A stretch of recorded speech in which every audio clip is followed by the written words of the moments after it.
What's up, guys? Toad back again as usual with another Better Off Dead. Went 2-1 last night, 2-0 with the baseball totals. Both of those totals got there. I'll take it. The bullpens kind of got roughed up in that late night game, the Dodgers Cubs, so that helped out as well. The starters didn't do well either, though. So I think I handicapped both of those games correctly. The Jets, maybe not so much. Surprise holdout at the very end there. Christian McCaffrey being held out of the game by the 49ers. I know he was listed as questionable, but I thought it was like almost a 0% chance that he wasn't going to suit up for that game. So that's crazy. A lot of fantasy matchups maybe hinged on that. Imagine that. I might tweet this. I'm thinking about tweeting this out, but imagine if you're in that scenario where you have Christian McCaffrey on your fantasy team, you're down by like 1 point going into Monday night. You obviously are going to have him in your lineup because there's almost no chance he's not going to play. And then he doesn't play. Like, what can you do? Because all the rest of your roster is locked at this point, right? Because all the other teams played. So you can't even do anything unless you have like a Jets player that you're not going to play, and you could cut him and pick up McCaffrey's replacement or whatever. That would be the only way that you could do it. That's crazy. All right, let's talk about today, where I'm not going to have any plays today, but I'll run down the baseball card. Baseball is the only thing we got going on today. I will wind up having to talk about football pretty soon again, of course, because it is that time of year again where we're going to have constant football, but not on Tuesday and Wednesday until the MAC Tuesday games start later in the college football season. Major League Baseball, I will point out that we do have two teams that played yesterday who were up against teams that did not, and that is Cincinnati and Atlanta. They both played a makeup game yesterday, I believe, and Cincinnati won the game. So Cincinnati could be in kind of a letdown spot after that. That was a big win for them. They got a nice start out of Nick Martinez, I think is who started this game. So they could possibly be in a letdown spot there. They used two of their best relief pitchers.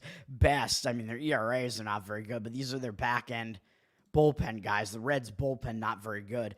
But in this game, I don't trust Andre Pallante, man. You get St. Louis with Andre Pallante. I know that his ERA was good throughout like the month of August, but his strikeout walk numbers were still not good. I don't trust him. The market does still appear to be indicating on St. Louis to some extent. Up from minus 125 to minus 127, 55% of the cash on them, but 53% of the tickets on the other side on Cincinnati. So the public doesn't think that much of St. Louis either.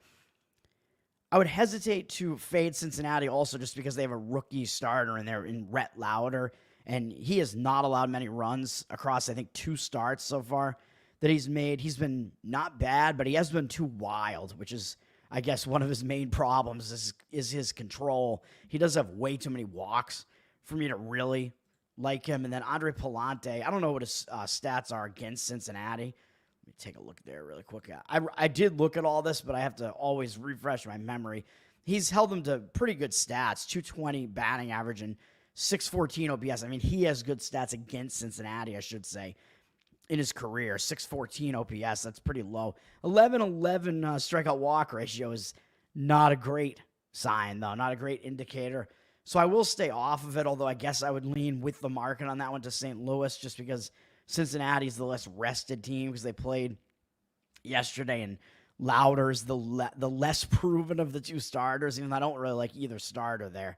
What else we got going on? A couple of teams returning home from road trips. I believe Arizona is returning home from a road trip.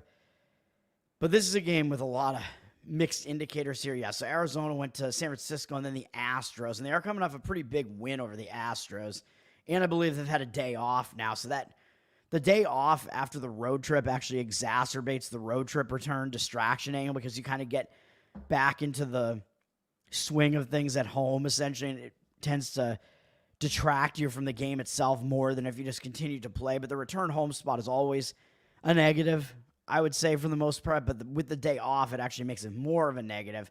So Arizona is in that negative spot there. Texas is, I believe, starting a road trip. Yeah, so they just beat Anaheim. Nothing to really think about there, really. Beating Anaheim, not very impressive. Texas, I think it's too little too late because I know they have a couple of their injured starters returning to the rotation. I think they have Jacob deGrom and Max Scherzer, I think, are both returning to the rotation, but it's going to be too late for the Texas Rangers. The returning champs are not going to repeat. Nathan Eovaldi is pitching for them. His stats are good, 3.55 ERA, 1.06 whip. And I do believe his stats against Arizona actually aren't that bad either. 236 batting average he's held them to, 704 OPS, not terrible either. So Eovaldi has done decently against them, so you could think about potentially looking to the Texas side here. Zach Gallen has been pretty inconsistent for Arizona since he's come back from injury, I believe. He's got a 3.69 ERA this season, which is good. 1.28 whip means he's putting too many men on base. And yet again, even though he had a 6-inning no-hit performance in his most recent outing, he still walked 4 guys in that outing at San Francisco. So he is definitely putting too many men on base via the free pass. He struggled in the month of August, 4.94 ERA. Basically, I think he's struggled since he came back from injury here in late June. He hasn't been exactly what we remember him being, but he actually hasn't been that terrible either. So do we really want to fade Gallen in this spot? I'm not so sure about that. And I think against Texas, yeah, he does have really good numbers and a surprisingly large sample size of 81 at-bats. Eovaldi's sample size, I think, was like 50-something at-bats. Gallen's is 81, and he's only allowed 16 hits and held Texas to a 198 average, 495 OPS, 28-4 strikeout walk ratio. So fading Arizona with Gallen on the mound against Texas, I don't really want to do that. And Arizona is actually up from minus 130 to minus 135, 89% of the tickets, 99% of the cash on them. So, you know, you can read into that what you will, I guess. Seattle is also returning home from a road trip, and I do lean against Seattle as well, but there are just some factors that make me not want to play San Diego here either. Seattle's sitting at minus 105, 52% of the cash actually on the Seattle side, 53% of tickets on the other side in San Diego. San Diego's in the playoff hunt. Seattle, even though I think they're actually tied with the Red Sox or right behind the Red Sox, and they're still not technically eliminated. It's like, as a Red Sox fan, just stop teasing me, man. We know the Red Sox are not going to catch up to the Twins. Even though the Twins just got swept by the Royals and whatever, I think it's too little too late. Red Sox won in a blowout against the Orioles last night, but even so, the Red Sox aren't going to do it. Seattle, I don't think, is going to do it. Seattle doesn't have the hitting, really, either, although they do have one of the best starting pitching rotations. But they're in a bad spot here, returning home from a road trip. I don't quite understand why the cash discrepancy seems to be on them. They did stay on the West Coast for most of it, but then they did go to St. Louis, and now they're returning from St. Louis, and I believe Seattle also has a day off because, yeah, St. Louis had a day off yesterday as well. So Seattle is in that bad spot where they had a prolonged road trip, longer than what Arizona's was. They had a 3-series road trip, and now they're returning home with a day off.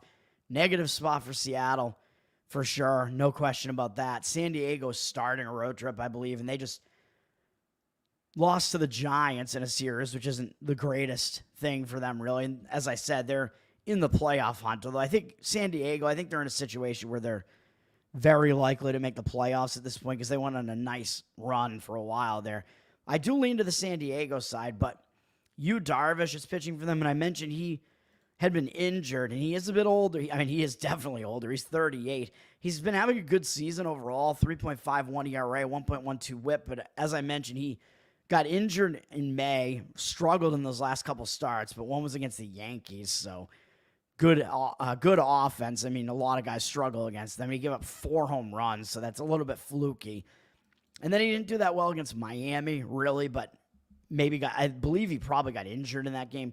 Then he came back off the DL. And one thing I didn't mention, because I did mention that veteran pitchers tend to step up and do pretty well when they return from the DL, but Yu Darvish actually did not pitch well in his rehab stints in the minors. He got knocked around, so that's not good. I think he had like an 8 ERA, so that wasn't a good sign.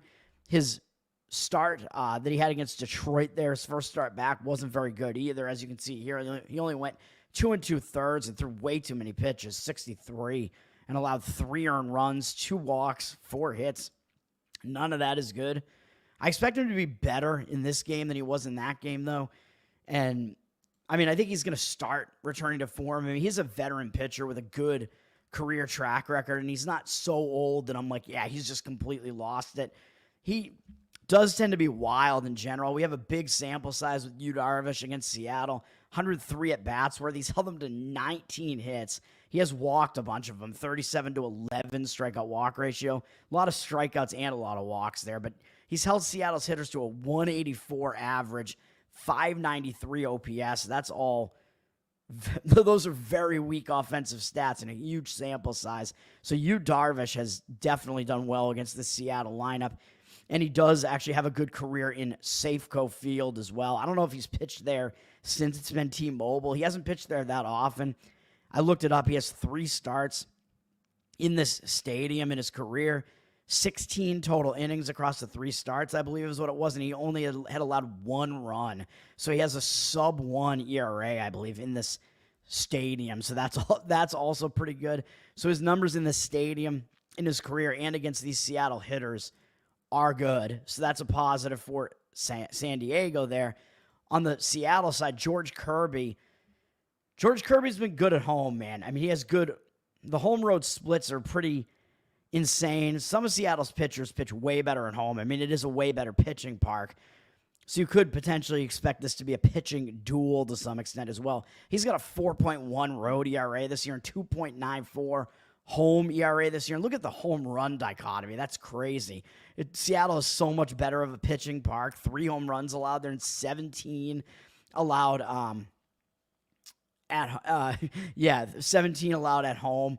The home road splits also between night and day, but I think probably we've had more night starts than day starts.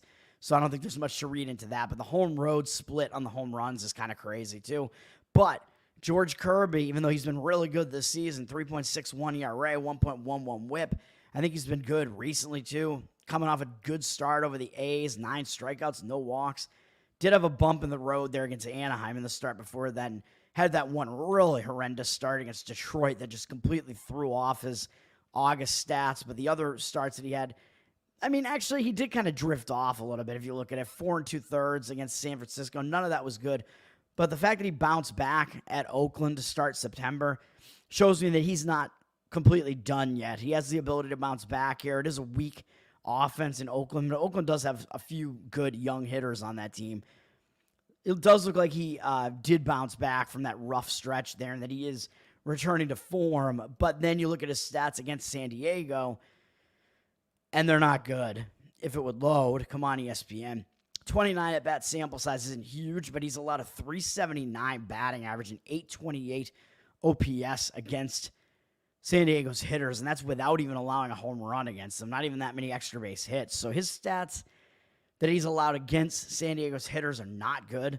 So I think San Diego, the reason I can't play it is just because I don't know if Yu Darvish is completely back in form after returning from the injury. That's the one problem here. Otherwise, I think I would be on San Diego here because Yu Darvish has the better stats in this matchup against Seattle's hitters. Kirby struggles against these San Diego hitters. The situational spot is much better for San Diego. Going out on the road off of a loss. Seattle returning home from a road trip. So situationally and starting pitching matchup-wise, San Diego looks like they would be the play here, man. But like I said, I just don't know if I can trust Darvish to be completely returned from that injury. So man, it's tough. It is tough. That one's close. And then probably the closest that I was to making a play before I get out of here. It'll be a quick video this morning, somewhat quick. I was looking at the under in the Cubs-Dodgers. I mean, this is a matchup where you're getting both rookie Japanese pitchers who came over from the Japanese leagues are facing against each other. This is an interesting matchup. This could be a duel, man. Cubs-Dodgers, and we might be getting a little bit of value in the line, too, because it's Cubs-Dodgers, and both teams have been showing the ability to score recently, and we know the Dodgers' offense is insane. And last night, of course, I was on the over, but that was a bad pitching matchup. That was a pitching matchup between 2 bad starters, and it did go way over the total. I think it wound up with 14 runs scored in that game. This one, we're looking at a total that opened 8 juice to the under, and now it's ticked down just slightly to 7.5 juice to the over. I see 69% of the tickets on the over, but 77% of the cash on the over. I obviously lean to the under in this one because you're getting these two good starters here, man. Even though they're both rookies, Imanaga, a rookie actually at the age of 30, because like I said, he was pitching professionally prior to coming over here, and so was Yamamoto, who's the pitcher for the Dodgers here. He was also pitching professionally in Japan. He, I believe, is 25 or 26, something like that. They're both in their rookie seasons here, so it also means there isn't that much history between these starting pitchers and the hitters they're facing. Both lineups have actually faced each opposing pitcher once this season, and the pitcher had the upper hand and did pretty well. But, of course, now since the hitters have seen them once, maybe that makes the advantage that the pitcher had that first time out a little bit less so, because, as I always say, when you have a pretty good pitcher and they enter the majors and the hitters that they're facing have never seen them before, the hitters have to adjust and figure that pitcher out. But then in that second time that those hitters face that pitcher, they're a little bit more familiar with him, a little bit more comfortable.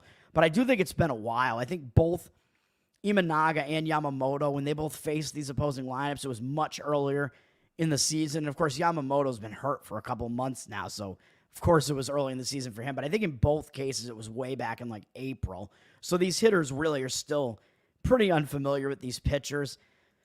The one issue I have with the full game under in this one is that Chicago used a lot of their bullpen, and I don't trust their bullpen to begin with. They did win the game yesterday, and it was the Dodgers' bullpen that actually struggled more, but the Dodgers kind of kept their bullpen intact. They used Grove, who's been in their starting rotation as well. He's more of a longer relief type of guy. They used Ramirez to eat up some innings.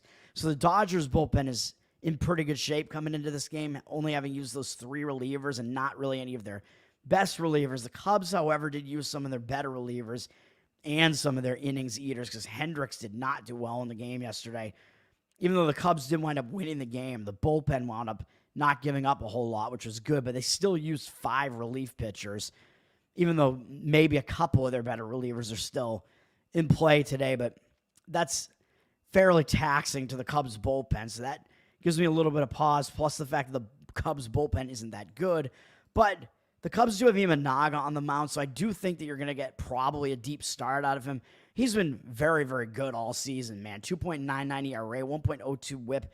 He's only had like a couple of starts where he really struggled. That one against the Mets was just this weird outlier. And then I guess this Milwaukee one also was. And if you throw those out, up until that Milwaukee start, he hadn't allowed more than 2 earned runs in any start. And if you take those 2 starts out that I mentioned and throw out the St. Louis one where he allowed 4 as well, he hasn't allowed more than 3 earned runs in any start all season besides those 3. He's coming off a 7-inning no-hit performance against Pittsburgh. What is up with, man, Major League? Everything's becoming so sissified. They don't leave you in to try to go for the complete game no-hitter. I think you should give him a shot, man, especially Imanaga is not a young guy. He's 31 now. I guess he just had his birthday, early in September. Happy birthday to Shota Imanaga. He's a 30-year-old guy who's been pitching professionally for years, so, like, he's not a guy that you would necessarily want to just take him out just because you're going to limit his pitch count or something. Like, I think you should let him go for the no-hitter, man, but they didn't do it. He was throwing the no-hitter, did it for 7 innings. Does that mean he's going to be in a bit of a letdown spot here? I'm going to guess no, because facing the Dodgers is always a big spot there. I mean, that's a big matchup. That's a spot where you're probably going to get up for it and want to show your best. So I don't actually think he's going to suffer a letdown. And just the fact that he's been consistently good throughout the entire season. He did face the Dodgers once early in the season, did well against them. And in 14 at-bats, these Dodgers hitters that are currently in their lineup only have 2 hits off him for a 143 average. He hasn't walked any of them. 286 OPS, so not much you can take away from that small sample size, but that one start he had against the Dodgers early in the season, he did only go 4 innings, so I don't know if it was a rain-shortened game or whatever that was, because he wasn't pitching bad. He only threw 43 pitches, didn't walk anybody, as I said. Like, that's pretty much the stats that we were just looking at there. Only allowed 2 hits, struck out 3, didn't allow any runs. So there was no real reason to take him out of that game, unless it must have been like a rain delay that was so long they couldn't bring the starters back in or something. So he pitched well in that limited amount of time there, but that doesn't mean that the Dodgers don't really have that much experience against him. And of course, the Cubs don't have that much experience against Yamamoto either. He's been on the DL, as I said. He did face the Cubs earlier in the season. The day before, Imanaga pitched in that same series. Yamamoto pitched, and he didn't allow any runs either in his start. He had 8 strikeouts, 2 walks, 3 hits allowed in 5 innings pitched. He threw a bit more pitches, 80, and I guess they pulled him at the 5-inning mark there. But he's shown the ability to go pretty deep into these games too, man. And they've unleashed him and let him go over 100 pitches and whatever.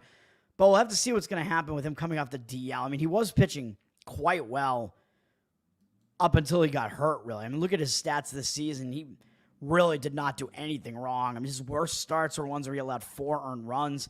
He had a 7-inning shutout against the Yankees in his second-to-last start, his last full start before getting injured. 2.92 ERA on the season, 1.07 whip. So he has been very, very good in his rookie season. I have to manually put in, oh, what? Why aren't they letting me do it? Oh, I think I misspelled it. Yeah. For some reason, ESPN hides the batter versus pitcher tab when the guy's coming back from DL. I don't know. I guess it's just because it's based on who their recent opponent was and they don't have one. It's so stupid, man. It's like, just let me see it. So against the Cubs, this is basically that start that we just saw. Not a huge sample size, obviously. 16 at-bats, worth 6 strikeouts, 2 walks. Only allowed 3 hits against them, 1 extra base hit, a double, 188 batting, averaging 528 OPS from Yamamoto. So I do like the under there. You have 2 young starters who the batters don't have that much history against them. They're both having really good seasons. The question mark is the Cubs bullpen and Yamamoto. How well is he going to do coming off the DL? But I do still like the under in that one, and that would be an under 7.5 if you were to take that under there to play that. That's going to do it for me, man. I'm not going to actually have any plays on the board here today. Have a good day today, and I'll be back tomorrow potentially with some baseball plays. I don't think there's any football tomorrow, so we will see. Peace out, man.